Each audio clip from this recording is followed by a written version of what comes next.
进他的。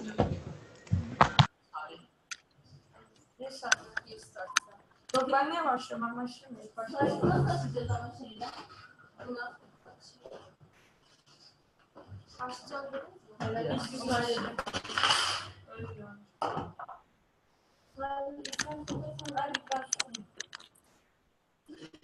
Ben sıkmıyorsun kardeşim.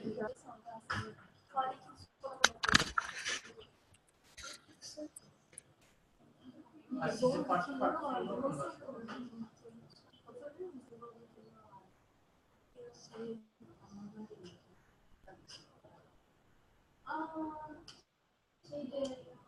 C'yle başlayanlar aramışlar.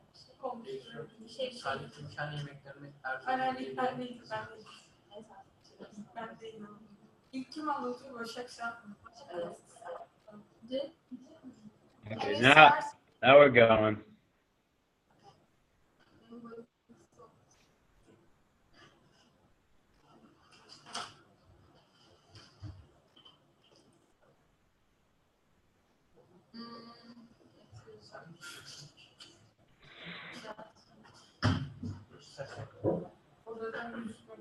Aynen şu an daha ortadayım. Şu an bütün bilgisayarı gördün mü? Evet. Tamam.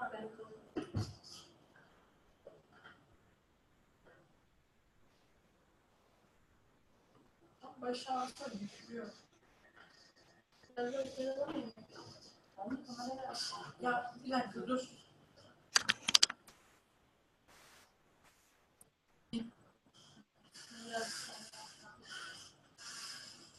Hi. Hello.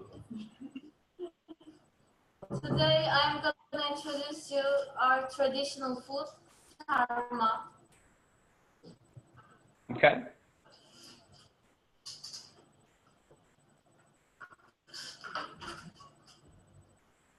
What is sarma? Sarma is kind of a red. We prepare a mixture. If you want, you can put meat in this mixture. Generally, Eastern people put meat and Western people don't put. They do it with olive oil and lemons. So I introduce them to meat.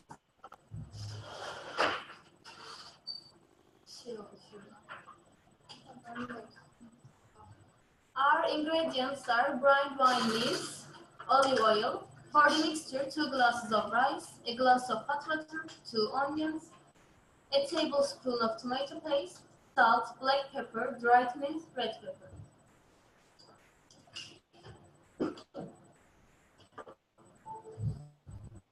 How can we make sarma? Cook onions with olive oil until it is golden brown. Add the rice and continue to cook. When the rice is browned, add the paste and spices. Add water. Don't cook too much because it is going to cook with leaves again. When rice has absorbed the water, turn off the heat and cool the mixture.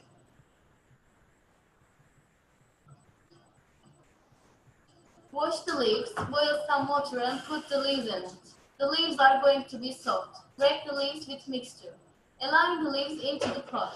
Pour hot water until it covers the leaves. Put lemons on the leaves. Cook about 30-35 minutes. You can serve it with yogurt and lemons. You can enjoy the meal now.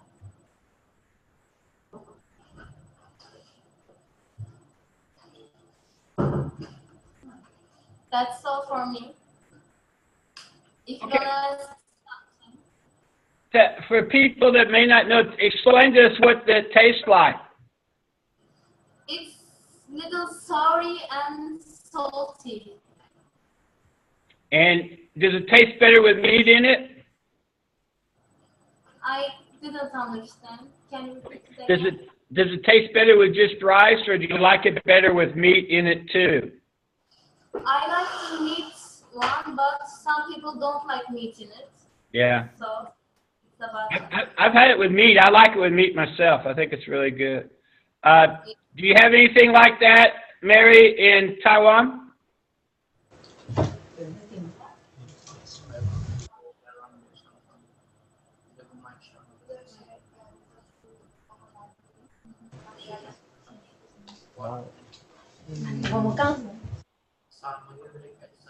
Mary? 所以有没有回答 ？Do we have anything like that in Taiwan? Huh? No. No, I don't. Yeah. I think you'll see that in Armenia, Lebanon, Iran. They will have like fried grape leaves and they'll put different things in it. It's actually really good.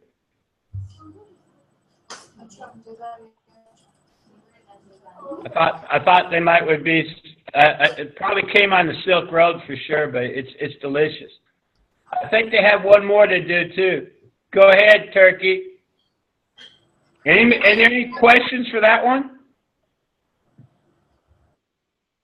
Okay. Okay, we have another presentation. Yes, go ahead.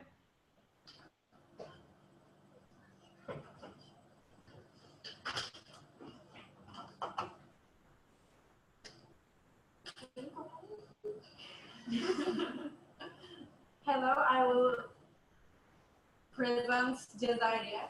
Cezayir is a kind of Turkish dessert. What is Cezayir? Cezayir is Smajulation's traditional Turkish dessert made from caramelized carrots, shredded coconut, and roasted walnuts, hazelnuts, or pistachios. And it means carrots in Arabic. Main ingredients are carrots, nuts or pistachios, and coconuts. In these pictures, there are Cezayir contains a number of minerals and vitamins A1, B1, B2, and E, consisting of its composition of dry nuts and spices. Also, it contains no cholesterol. Especially in Mersin, a southern city of Turkey, Cezayir is a specialty sweet.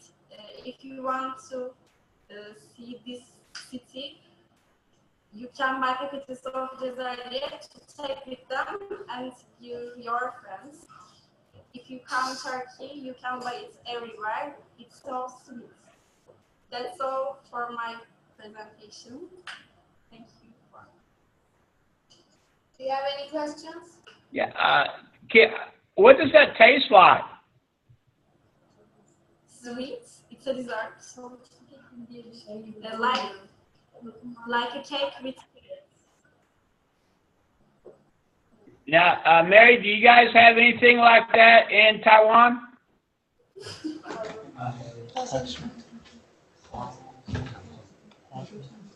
Peanut candy. It's got Yes. peanuts and carrots and coconuts. Actually, we have, Peanut candy in Taiwan. yeah. Yeah. It has sweet. Okay, but you don't put carrots in it, do you? No.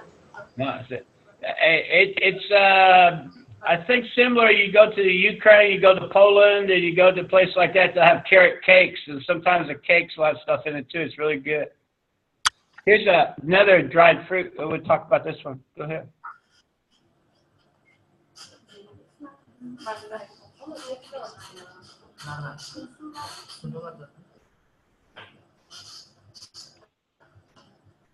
Hello, welcome.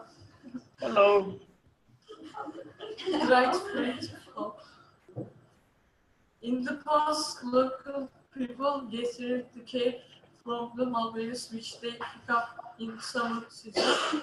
After cooking them, flour and laid them on a cotton material. They let them dry and keep them in a tin or jar in dry conditions.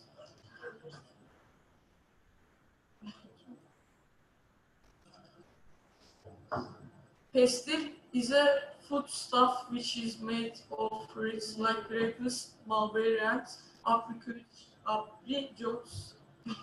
It is usually prepared in winter to provide energy, vitamins, and minerals. It is one of our traditional foods which is important for our nutrition.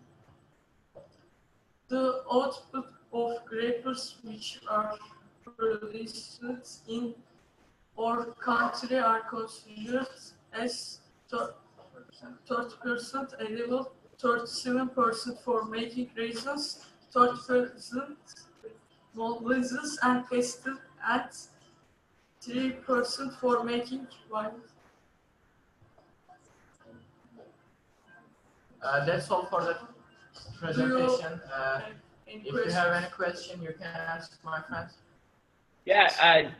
Do you guys have any Taiwan? Do you have any apricot candies or anything? 他刚好讲到那个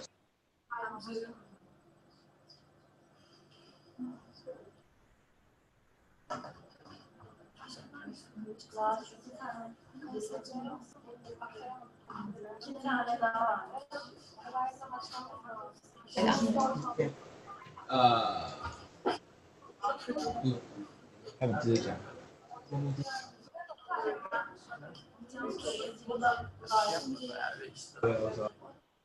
Any of those in Taiwan? Go. Me? Yes. Yeah. We have a similar food and then dried fruits and like that. Okay. Many different dry fruits. Okay. We have 3 more presentations. Yes. Okay, hello. Okay. Go ahead, Turkey. Let's do this one. Okay. My presentation suggestion is Turkish pistachio, anti-pistachio tree. The fruit of the pistachio is green and the thin membrane on outside attracts attention in the dirty red color. The outer part has a fleshy shell. After maturing, this crust is removed from the hard shell inside it. These are the most popular Turkish pistachio, Antep-Turkish pistachios. The closest sperm Iran variety are the smallest pistachio, a little harder often than the California, but they pack the most punch. These roasted and salted nuts are the sweet pistachios. It uses in many different types of dessert. Thank you. Can I ask me something? Yes. I see like you can spy roasted chestnuts on the Bosphorus or different things by the Black Sea. What's more popular, pistachios or chestnuts? Pistachios. Pistachio. Oh wow, really good. Go ahead. It depends on the city. Yeah, I don't think you cook with your chestnuts, do you much? Actually, in our city, nuts are more popular. Okay, yeah. I just see him as like a street vendor deal. I see him in some dramas, so you know I don't know how big of a thing it is or not. Also, second popular seaweed pistachio in my country. You know, maybe. Okay. Yes. Do you have any more or no? Yeah, we have more presentations.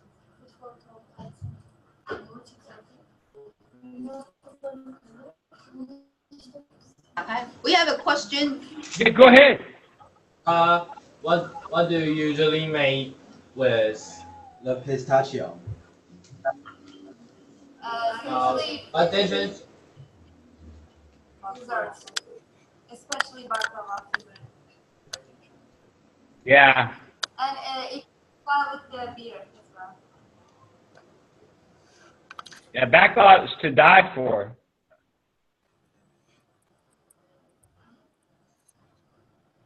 Hi. Do you have more questions or should Do you- we continue? Do you have pistachios much in Taiwan? Do we have pistachios in Taiwan? Yeah. Yes. And, In my and what do you use them for? How do we use pistachios Yeah, how in do you use Taiwan? pistachios? For snacks. Snacks. Snacks, okay. Because they're very expensive here in the States. Oh, really? You know, relative to peanuts or something. But go ahead. Go ahead with the next one. Okay. Today I'm going to show you sütlaç. Okay. Sütlaç in translate means that rice and milk thing. Ingredients: 1 liter milk, 1 glass of rice, 1 liter water, 3 tablespoons of rice flour, 2 glasses of sugar, and cinnamon. First, wash the rice and boil it until rice absorbs the water. Then add cold milk and wait it to boil. Meanwhile, mix rice flour and milk in a different bowl. Take 1 or 2 lattes of boiled milk and pour it into that bowl. Pour the mixture we made into the pot. Cook for 10 minutes, stirring occasionally. Add sugar and boil it again. Finally, pour the sütlaç to cups. You can serve it with cinnamon. It seems like that. That's it. Do you have any questions about that? Yeah. Now I know Taiwan. You have a rice pudding like that too, correct? Right? Yes. Yes. And Our rice pudding is usually not sweet. yeah, that's interesting. Also, turkey. What do you put on top of that? There, do you have cinnamon or what? Yeah, it's cinnamon. Wow.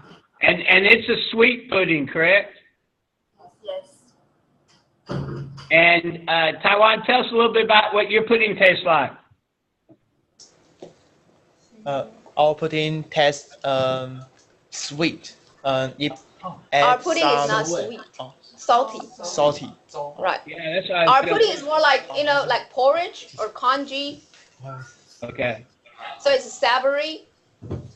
Okay. And theirs is more like a custard or like a pudding, a custard pudding, and it's very very delicious, but it's very sweet. Yes, and actually we have learned a similar type of dish from the students from India, and it's also called rice pudding. And yeah, it's much similar to this one. Yeah, I believe it. I believe you hit the nail on the head because there's some Iranians and some people from northern India that will have the same kind of pudding. Very delicious. Yes. Okay, now we got another one with currants and pine nuts, so this will be good.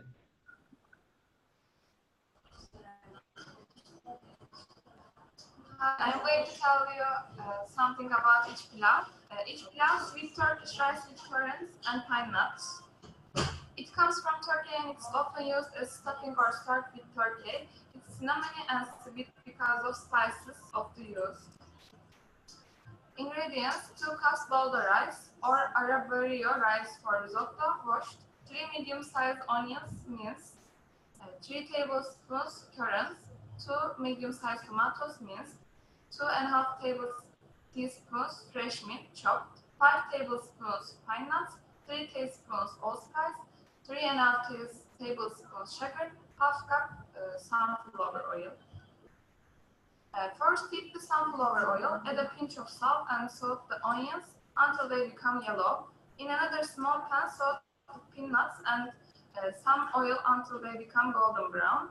Add the previously washed rice to the onions and stir for at least 8 minutes until the rice becomes almost transparent.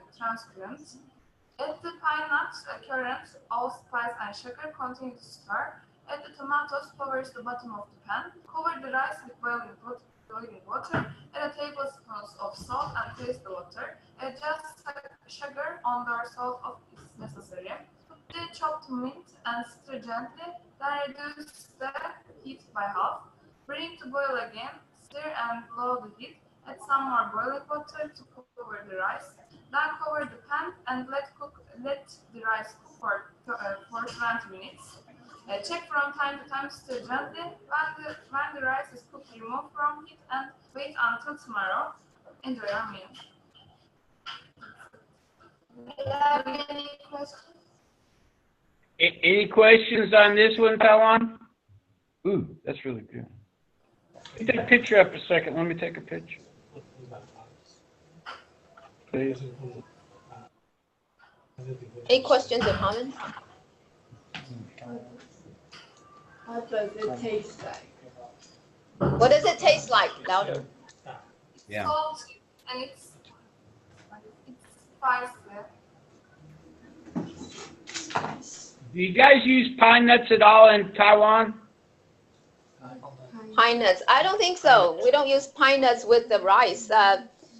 Yeah. And most of our dishes are savory, you know, salty ones. And I can only remember one kind of rice that is made, you know, with sugar, and that is when they celebrate the birth of a baby. So they give out these sweet rices to, you know, friends and family But to celebrate the coming of the baby. right. I've eaten pine nuts with rice, and I've also eaten it with, like I said, Armenian or Iranian food too. So I know it's in some parts, but it's absolutely delicious. I've never eaten with currants though. So that would be something good to know. Oh, good, hazelnuts.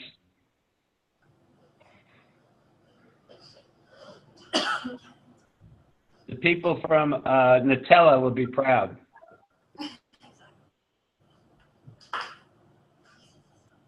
Hey, you know, I was a little late today because I was watching Turkish television. Hi, I'm Cansu. Okay. And I'm presenting hazelnuts. I think it's unnecessarily long, so I'll just make it shorter. Okay. The hazelnut is a nut of the hazel, and therefore includes any of the nuts derived from species of the genus Corylus, especially the nuts of the species Corylus avellana. It also is known as cob nut or filbert nut according to species. The cob is roughly spherical to oval, about 15-25 millimeters long and 10 to 15 millimeters in diameter, and with an outer fibrous husk surrounding a smooth shell. A filbert is more elongated, being about twice as long as its diameter. The nut falls out of the husk when ripe, about 7 to 8 months after pollination. The kernel of the seed is edible and used raw or roasted, or ground into a paste. The seed has a thin, dark brown skin, which sometimes is removed before cooking.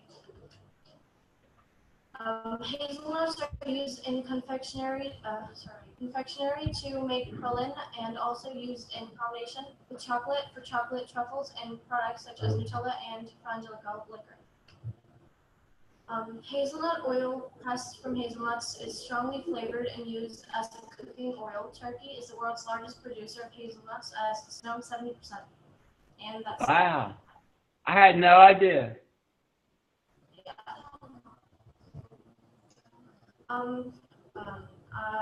I also wrote the history of hazelnuts. If you want me to actually talk about it, it's a little long. That's why. So it can grow all the way from Istanbul all the way over to Trabzon?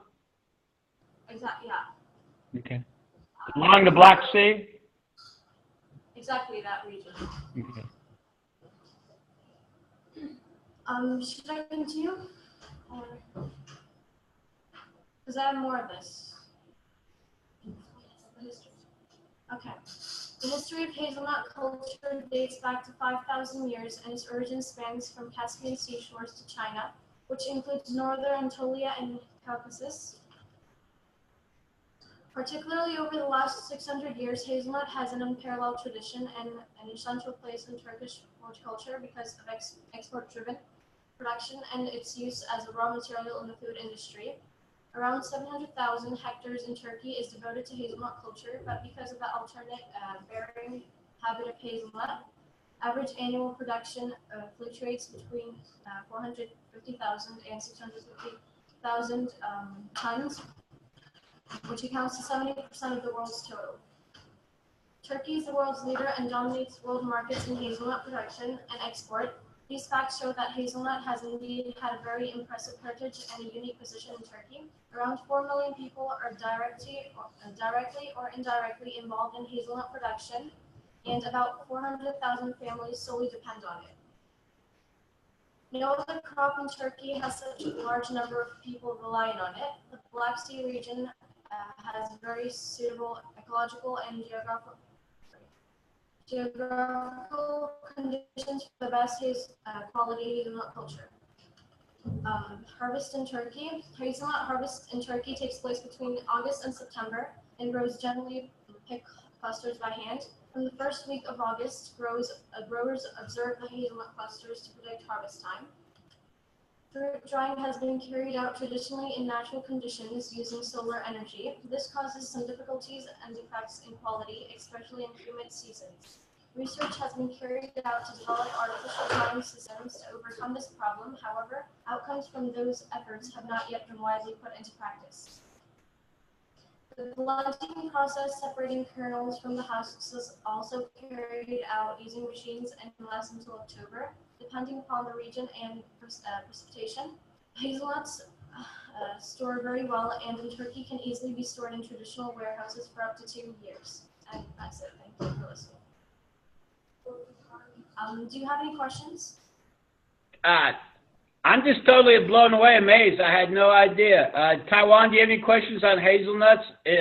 Nutella is very popular with students, you guys' age here in the United States. Yeah, it's the same here. You know, people will buy Nutella and then they'll use it as a snack and they'll put it on like chips or pretzels and all kinds of other things as well. Well, does Nutella a large seller in Taiwan? Does Nutella's, that chocolate sauce canned, does that sell well in Taiwan? Not really? Not really. Yeah, well, we see that a lot of countries use a lot of Nutella, and I was just wondering, you were just saying that people can just, spread it on, I don't know, bread and cookies, but I usually see it in recipes where they make brownies, I guess, or cookies. Well, I just see people just eating it with their, just eating it out of the little jar. It's crazy. Oh. Okay, I think we have, I think this is the last one, then we'll go to Taiwan and have a couple here from the States and have one from Iran. Go ahead. We're just joined by Russia as well. Oh, good. I'm sure glad because she called earlier. Hello. Go ahead.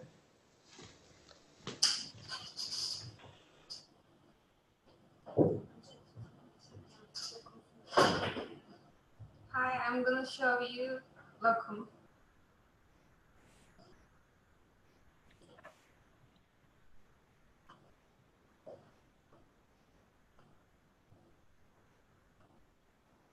It's a Turkish delight. The Turkish delight, which was an important part of Palestinian cuisine in the Ottoman period, has hundreds of years of history. Sweet abisha, which was frequently consumed by the Sassanids who ruled in the Persian Empire between 226 and 652 BC. Although not certain, but it's known as the root of Turkish delight, lokum was first referred to as rahat ul-hukum in Arabic, which means comforting the truth, but over time it became comfortable delight. And finally, it was called lokum in modern Turkish. Our Turkish delight makes lokum baked with citric acid, sugar, starch, food color, and aroma. Sugar is boiled in water until it's fully dissolved. The citric acid and starch are left to dissolve in separate cups. Then citric acid and starch are mixed with sugar water. It's boiled for a while. The mixture is checked with a spoon whether it is in a sticky consistency, and it's kept in starch cups for 20 hours. As a final step, it's shaped and rigid flour and packaged. This is a picture of made in time. Lokum varieties. There are many kinds of lokum according to taste, production style, and production place. Here are some of the Turkish delight varieties: kush lokum, hazelnut lokum, walnut lokum, double roasted lokum, pistachio lokum, coconut Turkish lokum, creamy lokum, fruity, mini Turkish lokum, lemon lokum, mild lokum, etc. There are too many varieties of lokum. You can see it here. How is lokum served? Food and sweets in the Turkish cuisine have multiple forms of presentation. This also applies to lokum, as well as being served in a handkerchief. Lokum is also served along with plain, medium or sweet Turkish coffee. Thanks. listening. Do you have any questions? That stuff is absolutely deadly. It's really good. Taiwan or Russia, do you have any questions?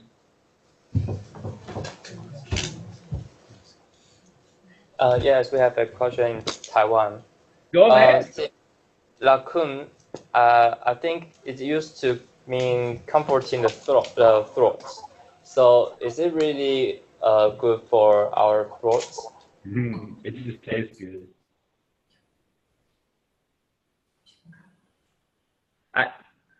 Turkey, did you guys get that? Is it really good for your throat, or is it more tastes good to your palate? Nowadays, we eat just for as a sweet. Yeah, I think they use it as a delicious little sweet candy. And if you ever drink Turkish coffee, oh my gosh, it's really good. It's the combination is absolutely excellent. Thank you. Mary, do you guys have like Turkish coffee or Greek coffee in Taiwan? We don't have that many choices of coffee, especially like Turkish or Greek coffee. We would like that. I mean, we usually just get the Starbucks and the local stores in Taiwan. We have Vietnam coffee. Well, I don't know anything about Vietnam coffee, and I shouldn't be saying this about Turkish coffee, but oh my gosh, it's really nice.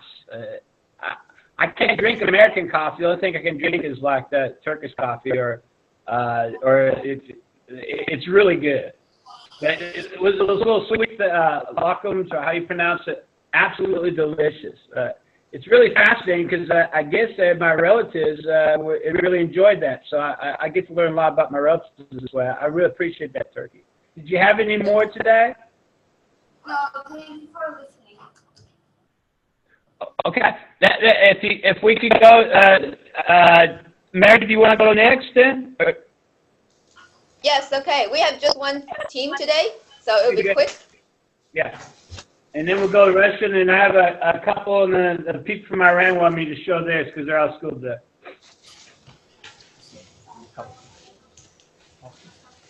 Today, we will introduce 4 things of food in the following sequence: rice dishes, fruits, nuts, and cereal course.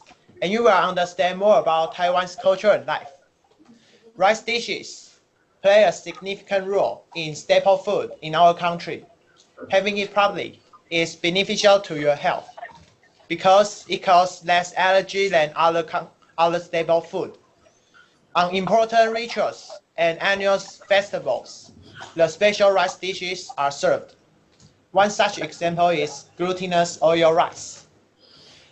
3 days after the babies are born, their parents will give out glutinous oil rice to celebrate a childbirth. How about your country? In your country, do you have similar customs like ours to celebrate and welcome the coming of a baby? Turkey or Russia, do you celebrate babies with rice like that or anything? Yes, we have tradition. Now, we celebrate throwing rice at people for weddings, but we don't do that in the States as far as that goes. But we do have 40-day memorials where we have wheat, and cook wheat, and serve it wheat after somebody passes away 40 days afterward.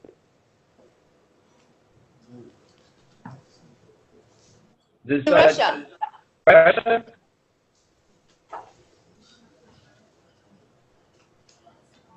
They may, because I think Ukraine has something like that. Any other country that also has this custom? Yeah? Yeah. We have a sweet sherbet, as you know, it's made of sugar and frozen water and sweet sauce. And we have a spicy one too. And we have a tradition called mablets, and we give out rice there too. But it's plain rice. Plain rice? Okay. Yeah.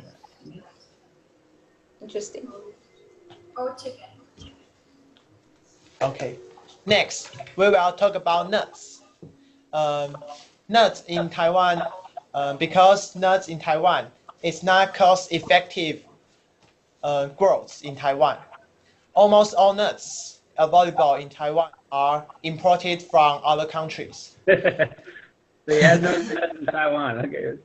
But people in Taiwan like to eat nuts because it tastes great and contain much nutrition, such as Take cashew nuts for example. Cashews are common in Taiwan. Cashews become children's favorite nuts because of their delicious taste. Apart from eating cashew as snacks, people also make it into a healthy drink. Next, almonds. Almonds are another popular nut in Taiwan, and almonds are usually used to make almond brittle, which tastes crispy. Almond milk is also a good choice. It is a kind of plain milk. People drink it if they couldn't drink fresh milk. Chestnuts are also popular.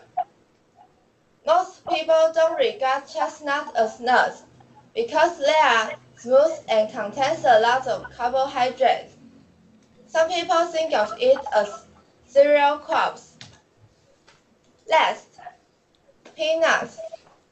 Actually, peanuts are the kind of nuts, but many people don't know that. Peanut tastes like most nuts, and it can be made into oil. We will now introduce the food in Taiwan. There is a wide variety of fruits in Taiwan all year round. Here are some common and famous food. Pineapples. Pineapples have stormy peel and yellow pulp. The fruits taste sweet and a bit tangy. In Taiwan, the popular snack, pineapple cake, is made from pineapple. Pineapples represent good luck in Taiwanese pronunciation only. Next, mangoes. Mango has sweet flavor, red peel, and yellow pulp. It is popular in our country, and mango ice is also a famous treat. Finally, pomelos. Pomelos are oval shaped with light green peels. There are different kinds of pomelo pulp, most of which are light yellow or red. People usually eat pomelo on Mid-Autumn Festival. Mid-Autumn Festival is a day when people get together with family and watch the moon. Some people like to make pomelo peel into a hat, and children often wear the pomelo hat. It is so cute. Last, I will talk about cereal crops. For example, millet. Millet is Taiwanese indigenous people's main dishes. Indigenous people use millet to make bread, noodles, and porridge because it is easy to grow and it can be found in mountains. Millet is also grown in dry soil ground, so indigenous people don't have to worry about water supply to grow it. Millet is also used as fodder for cow, and indigenous people use millet to feed domestic animals. Nowadays, people like to have millet porridge because they believe that millet porridge is good for health and will not make people fat. Millet is also a good choice for people who are on a diet. Next, we will talk about sorghum. The fresh stem and leaves are poisonous, and the sorghum can be used as fodder for animals too. In Taiwan, sorghum is usually made into wine. Sorghum wine is produced in Kinmen, an offshore island of Taiwan. The wine sells like hotcakes.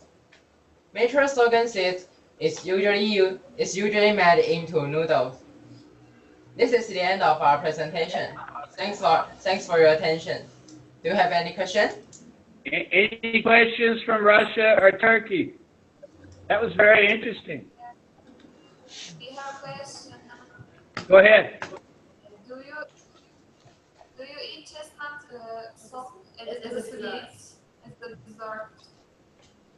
Do we eat chestnuts as dessert? Not often.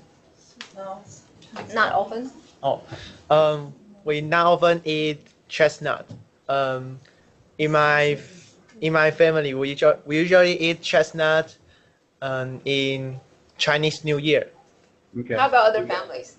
Do you eat that as a snack or what? Yes? Or we eat it as a snack. Yeah, in some families they eat it as a snack, and we can purchase it from vendors off the street. Okay. And they sell And it hot, right? I'm sorry? Do they sell it hot? Yes, they sell it hot. Russia. Yeah, Russia has a question. A question. Do you eat any porridges except millet? Do we have other kinds of porridges besides millet? Rice or Yes, rice porridge. Rice porridge. lots No of oats. Rice porridge. Salty Pumpkin. rice porridge. Thank you. Chinese Various kinds of rice porridge, mostly, right? many different cooking methods. Yeah, different ways to cook rice porridge. So rice porridge is very popular in Taiwan. Okay. Let's go to 1357 in Moscow and do your presentation, please. Thank you so much, Taiwan.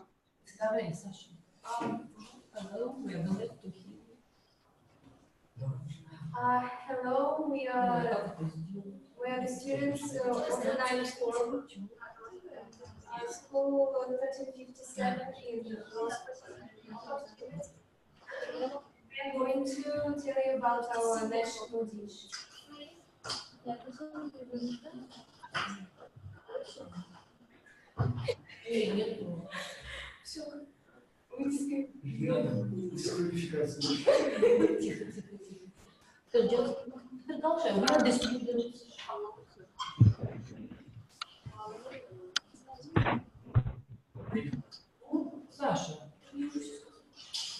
Just a moment. Oh, wow. Can you see our screen? We sure can.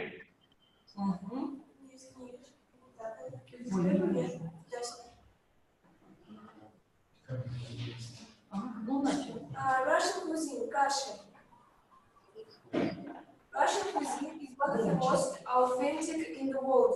It has been formed under the influence of severe climates and the mountain national traditions. This cuisine was born not under the palace walls, but in houses of common modest people who had to feed large families. This is why traditional Russian dishes are nourishing and cooked of the cheapest and available ingredients. Nevertheless, this cuisine cannot be called poor and unvaried as its gustatory combinations can astonish even the most demanding gourmet. Cereals. It is not by accident that Slavic people had grain and groats as a symbol of home and good housekeeping. Grains in Russia were used not only for making bread. People would have liked to process grains and eat them. You can't imagine Russian cuisine without kashas, porridge in English. Hot and rich Russian porridges are made of a variety of cereals: barley, wheat, buckwheat, semolina, each of which has its own unique taste. Porridge becomes even tastier with various additives, various mushrooms and stewed meat or chicken and roasted onions. There are many Russian fairy tales, songs, and proverbs about kasha. Russian people say, "She and kasha are our principal meal," and a Russian cannot be full-fed without kasha. Kasha was a necessary part of every feast, a symbol of wealth and well-being. In ancient times, the Slavs had a custom to cook and eat kasha as a sign of ending the feud between neighbors or in connection with the announcement of a truce between fighting parties. Kasha was also a ceremonial dish. Baptizing kasha was given to a child with words, "Kasha is on the spoon, baby will walk soon." On the other hand, the saying, "You will never make kasha with him," refers to a stubborn and intractable person. The variety of cereals is based on the variety of crops grown in Russia. Oatmeal kasha, ovsyanka, a cereal made with oatmeal or oat flour. This dish is considered as a very useful and nutritious breakfast not only in England, but also for people from Slavic countries, Ukraine, Belarus and Russia. It can be prepared both with water and milk. You can add sugar or honey, jam or cinnamon, nuts, yogurt, any fruit and berries, including dried fruit, butter, salt and limited cheese. Barley kasha. This porridge is made from barley grains. In Russia, this is a favorite dish of hikers. It is highly appreciated for the invaluable composition and medical properties. Made with milk or water, this porridge is usually seasoned with butter or cream. It also blends well with onion, mushrooms, and vegetables. It is also added to soups and salads. Millet kasha. This porridge is made from millet grains, healthy and nutritious. Millet was traditionally cooked in the Russian heated stove. It is served with cream or melted butter, prunes, and other dried fruits. Semolina kasha. This porridge is made from grains of millet or wheat grains, prepared with milk and served with sugar, butter, jam, honey, or dried fruits. This dish was considered to be the best for little children. Gurevskaya porridge is said to have been created in the 19th century by Zakhar Kuzmin. The dish was very popular and became a favorite dessert of Emperor Alexander III. There is a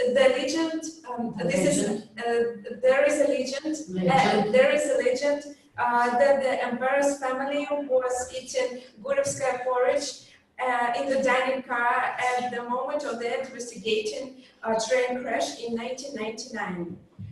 The unique aspect of this delicious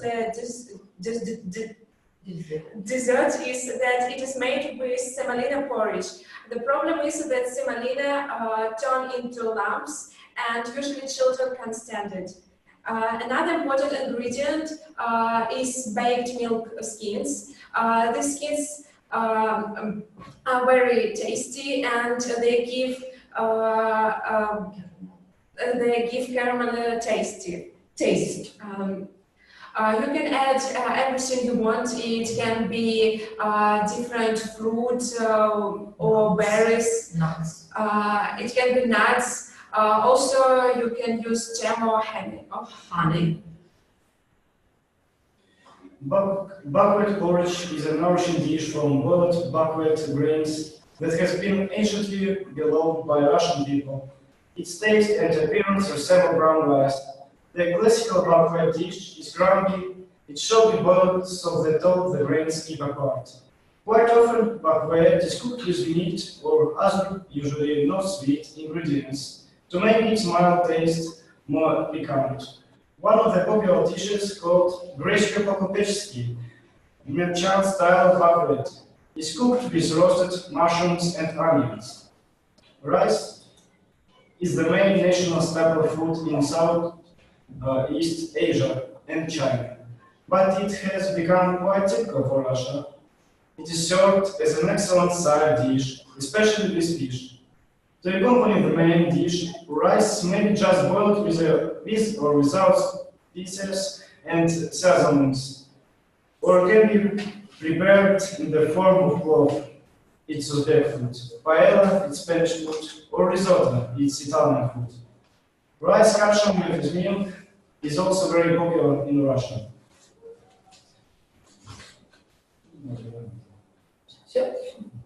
Sasha. Most Russian people love kasha.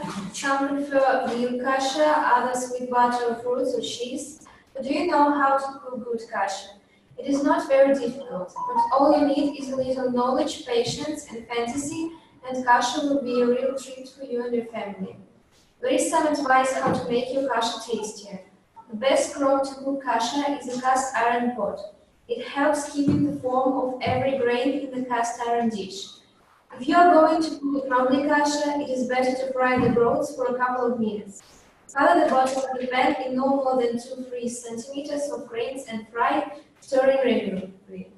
Of course, don't forget to wash the groats and sort out the bad grains.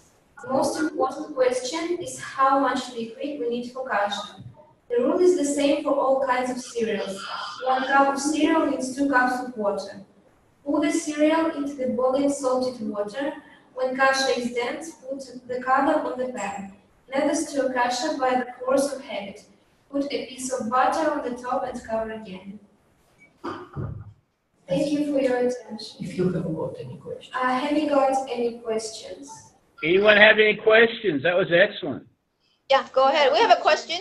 Go Do you ahead. make porridge by yourself at home or you go outside to buy?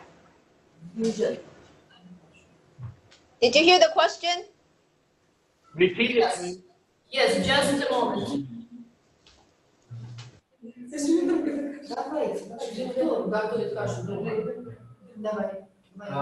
Yes.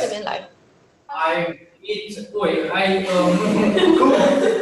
a porridge at home. I love it very much. Thank you. So you cook your own porridge at home? Yes. Ah, nice. Okay. If no more questions, I got a couple here. Could we stop the screen share a second? So we go. Thank you. 1357. Ну все, можно отключать трансляцию. Okay, now, I'm sorry. There we go. We should, let's get out of the screen share if you don't mind.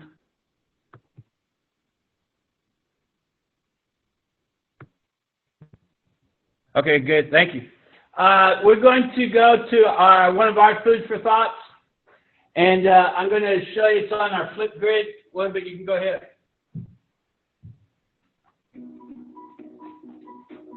This month is rice month, so we made these delicious fried rice and chicken bowls.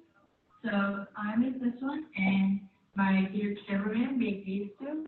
All of this was delicious, and I'm just going to talk to you about how we made it and some fun rice facts, and that'll be it for today. So the rice is pretty simple. You just got brown rice, and you make it like any other rice, and then you get various ingredients of your preference. So, for example, I use chives, carrots, eggs, peas. I like to put a little bit of ginger in mine personally, and then soy sauce. And then you just toss it all together, making sure that your rice is cooked first, and then you add in your other vegetables and such. And then you have some easy made fried rice. Now, for the chicken, it's a little bit more difficult, a little bit more tedious, but what you do is you get some chicken breast and you cut that up to whatever size. Obviously, it's a little bit a bit of a variable to whatever you want. And then you cut that up and then you put it on the skillet for not a long amount of time, like 5-10 minutes. And then you put them in the oven, make sure that they're cooked thoroughly through. And then you have your batter ready so that you can fry them. So you put them in the batter, you fry them. And then later you add your sauce, which is sweet chili sauce, and you add that in, and then you have your chicken ready. So all this is pretty simple. The chicken's a little bit harder, a little bit more complex, but otherwise all delicious food. And then we'll talk about some fun rice food fun facts. So one thing to know is rice is the oldest known food that is still widely consumed today. Archaeologists date it back to 5,000 BC, which is a long time ago. And then, if you didn't know, April 19th is National Rice Bowl Day, so there's that. And then there's over 40,000 varieties of rice, and 3 favorites are basmati, Thai jasmine, and Italian arborio. And that's all for today. Thanks for watching. Okay, I got one more, excuse me.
Okay, just a second. Well, my technology is failing me here a second.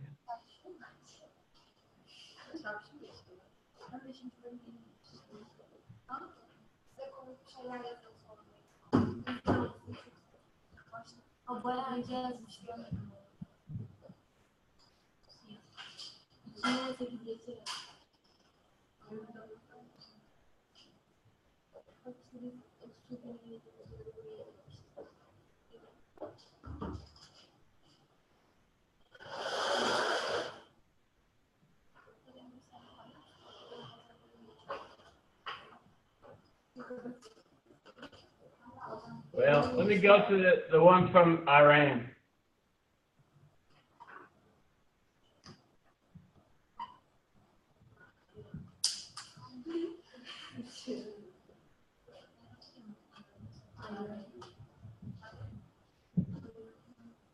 Oops.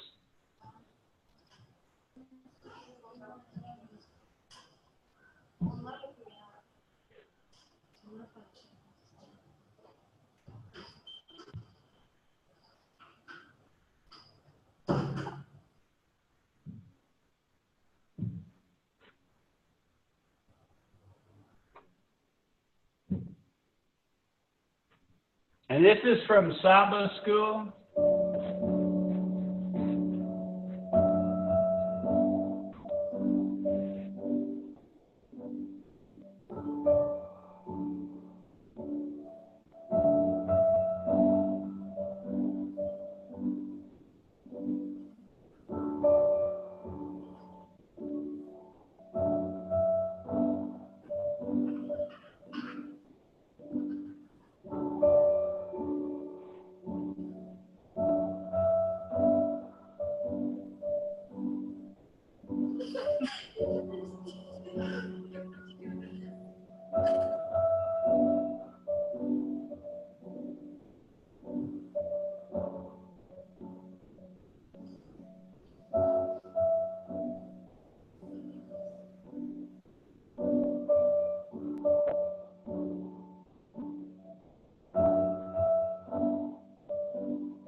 Okay, that was the presentation from Taiwan. What I wanted to show you very quickly was we're putting up these on... That wasn't from us. That was from Iran. Yeah, that was from Iran. Did you get that? You said it was from Taiwan. Oh, I'm sorry. Yeah, it was from Iran. I apologize. But what I would want at any time, and you can post it yourself by just going tap to record, and you can put up presentations, and I will have different ones there. We're going to do one for the Water Day for April the 12th for Time Project. We're doing a couple of time projects like this as well, so you can do it live, or you could do it in case they can't do it. So we're trying to capture some people that aren't been able to do it previously. I guess it makes some sense to say. But I really appreciate everybody's attendance today, and I really enjoyed the different presentations.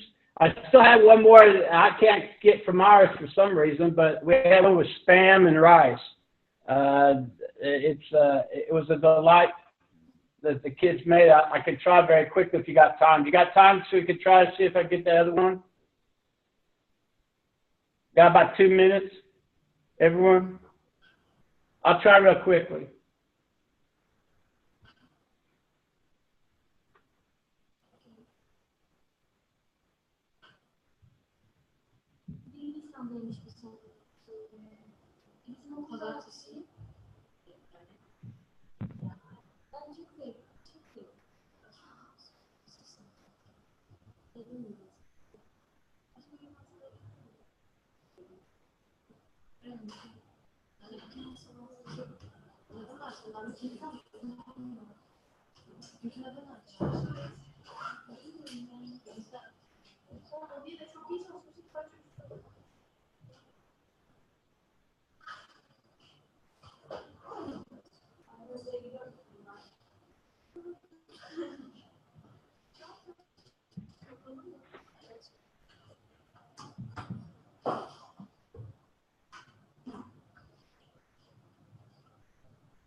Hello, my name is Madison, and this month our segment for food for thought was rice. So today I have with me spam and rice. Now with spam, I'll talk a little bit about spam. Spam was invented in the 1920s, but it wasn't made big until World War II because it was cheap and the soldiers could take it pretty much anywhere they wanted to. However, today the spam is still pretty popular. One of the states that has the highest consumption of spam within the United States is Hawaii. Now, some other countries that actually love spam is South Korea and Japan. There's a lot of ways that you can make spam. You can deep fry it, you can just fry it, you can broil it, you can bake it in the oven, you can do a whole bunch of other stuff. But again, today I just have used spam and rice. So we're going to make the spam and rice. First, you'll have to sear some, saute some onions with spam. So once you saute these two ingredients together for about 10 to 15 minutes while you are making brown rice in salted water, you are going to wait until both the onions and the spam begin to brown. Now, once they begin to brown, then you're going to get about 2 or 3 cans of tomato sauce, whichever one you prefer, depending on how much tomato sauce you actually like, and you'll add them to the spam and onions. From there, you'll keep mixing it around until it comes to kind of a simmering boil. And once the rice is about halfway cooked, so you won't want it all the way soft, kind of just a tiny bit hard, then you'll add that to the mixture. And then you'll just bake that until it's at a consistency that you like. I personally like it kind of thick, almost like a gumbo, but some people prefer it to be really thin and liquidy.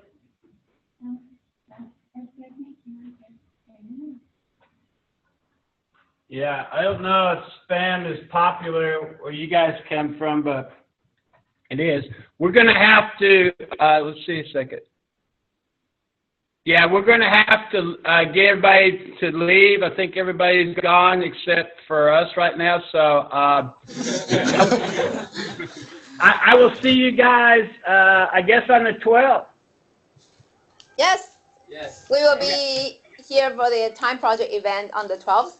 See you then. And our next presentation for food for thought is on April 1st as well, right? It's April 1st? You said the date.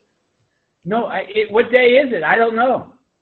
You had it on April 1st. Oh, wow. That's good. Okay, I'm glad you I'd forgotten all about it. So we're doing food for thought on 8, so it's just next Monday. Do you have your schedule out? No, I don't. This is the only computer I got working right now. Is it really April the 1st? Okay, I'm pulling it up. I'm going to pull it up right now.